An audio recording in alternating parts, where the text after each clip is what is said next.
नमस्कार दर्शकों, आप देख रहे हैं जी टाइम्स न्यूज टीवी चैनल 1।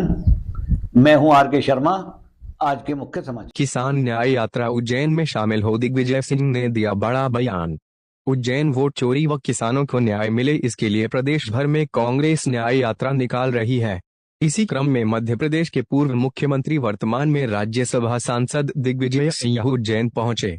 सर्वप्रथम वे महाकाल दर्शन को करने गए, जहां उन्होंने नंदी हाल में बैठकर प्रदेश की खुशहाली व वर्तमान भाजपा सरकार को सद्बुद्धि मिले, इसके लिए भगवान महाकाल से प्रार्थना की। न्याय यात्रा के बाद पूर्व मुख्यमंत्री ने पत्रकारों से प्रेस वार्ता में बड़ा बयान दिया। उन्होंने क्या बयान दिया, जाने उज्जैन मध्य प्रदेश से डायरेक्टर आर के शर्मा की खास रिपोर्ट।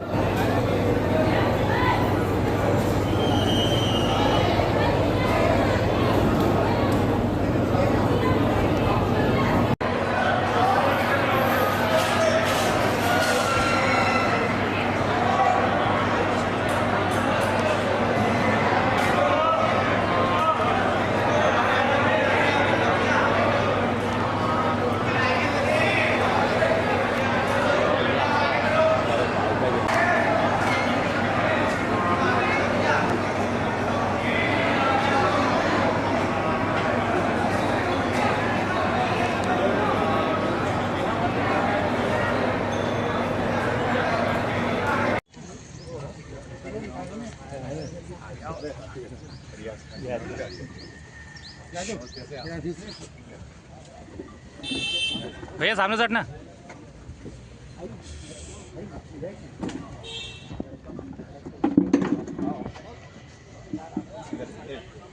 चलिए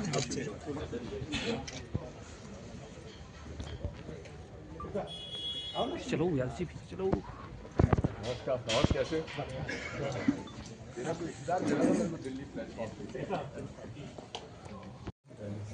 सहरसा के सामने सामने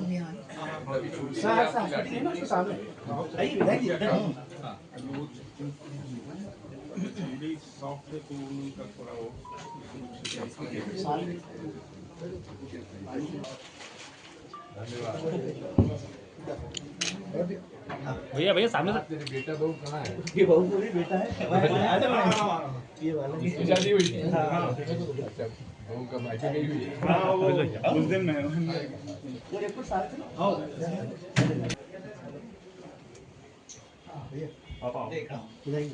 तुम चले मनोज में।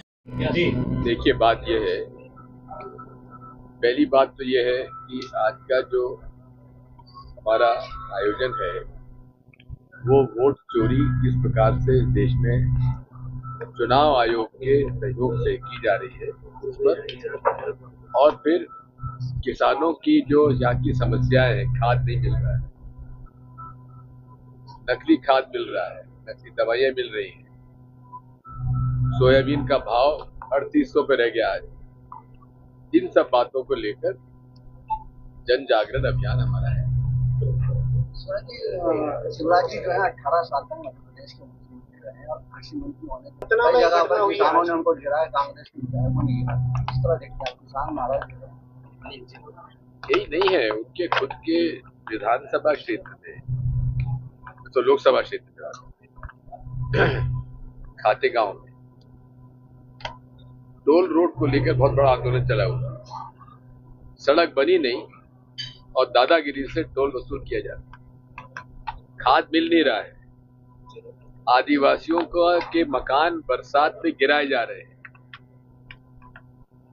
कभी कभी ऐसा लगता है कि आखिर ये सरकार क्यों शिवराज सिंह चौहान जी के चुनाव क्षेत्र में इस प्रकार का व्यवहार कर रही है।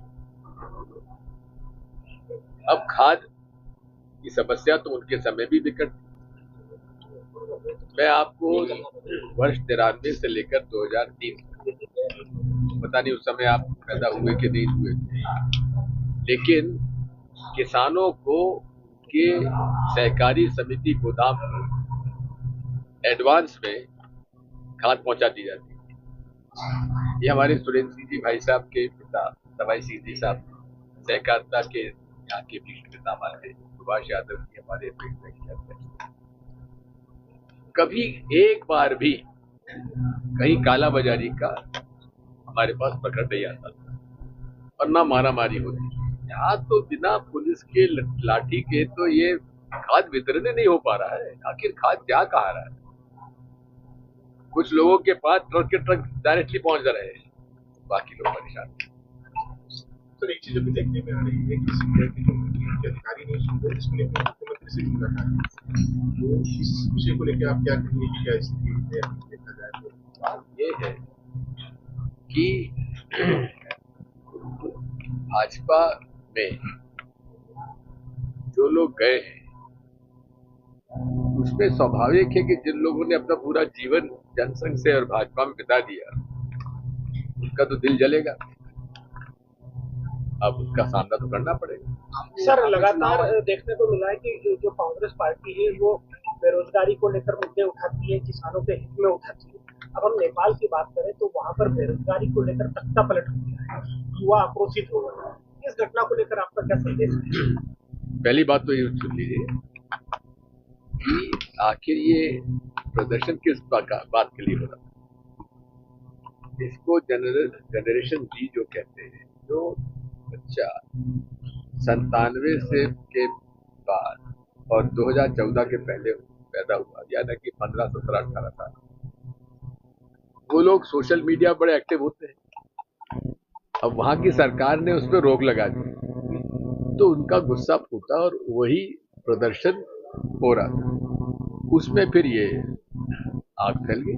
सर आपने चुनाव आयोग से जी आपने चुनाव आयोग से क्या करे, जब सारे भाजपा के नेता अमित शाह जी से लेकर और छोटे से छोटा कह रहे हैं कि हमने स्पेशल इंटेंसिव रिवीजन जो कर रहे हैं घुसपैठियों को पकड़ने के लिए कर रहे हैं। अरे घुसपैठी एक आध नाम तो बताओ। और पहली बात तो घुसपैठी आए कैसे? 11 साल से तुम्हारी सरकार है, उनको घुसने कैसे दिया? उनको पकड़ा क्यों नहीं आज तक? ये केवल घुसपैठी के नाम से जो आम मतदाता है उसके हक छीने जा रहे हैं, वोट चोरी हो रही है। दीपावली के समय चाइनीज जो सामग्री है उसकी होली जलाई जाती थी, हर साल ऐसा देखने को मिलता था। इस बार संबंध मधुर बताए जा रहे हैं, अब क्या रहेगा? बात यह है दिवाली के समय कौन क्या जलाता है ये उसका विवेक है, कौन किसके पटाखे चलाता है वो भी उसका विवेक है। अब क्या भारत में पटाखे नहीं बनते? फिर चाइना के पटाखे क्यों खरीदे जाते हैं? उनको आयात करने की जिम्मेदारी क्यों, इजाजत क्यों दी जाती है? इन सब बातों पे सोचना चाहिए। कमलनाथ जी के साथ आपकी तस्वीर वायरल हो रही है, एक सवाल। हाँ, कमलनाथ जी के साथ आपकी तो आपको एतराज है क्या? मुझे ऐतराज नहीं है। आप बताएं ना, कई सारे मुख्यमंत्री जी ने एक बयान दिया है कि कांग्रेस कुत्ता प्रेमी है। गौशालाओं को लेकर उन्होंने एक कटाक्ष की थी कि भाजपा के जो लोग हैं वो गायों को पालने के प्रेमी हैं और कांग्रेस कुत्ता प्रेमी है। उसको लेकर आप क्या कहेंगे? ये इस प्रकार के बयान उनको शोभा नहीं देते। और यदि गाय प्रेमी है भाजपा, तो सड़कों पे जो गाय आवारा घूम रही है और सैकड़ों गाय का एक्सीडेंट में वो मर रही हैं, उस पर तो ध्यान दें। कितनी गौशालाओं में जो कमलनाथ जी ने गौशालाएं खोली थी उनमें चारा नहीं पहुंच पा रहा है, गाय नहीं रहे वहां पर। हमने एक गौशाला जाके देखा तो वहां केवल भैंसें बंधी हुई थी एक पटेल साहब।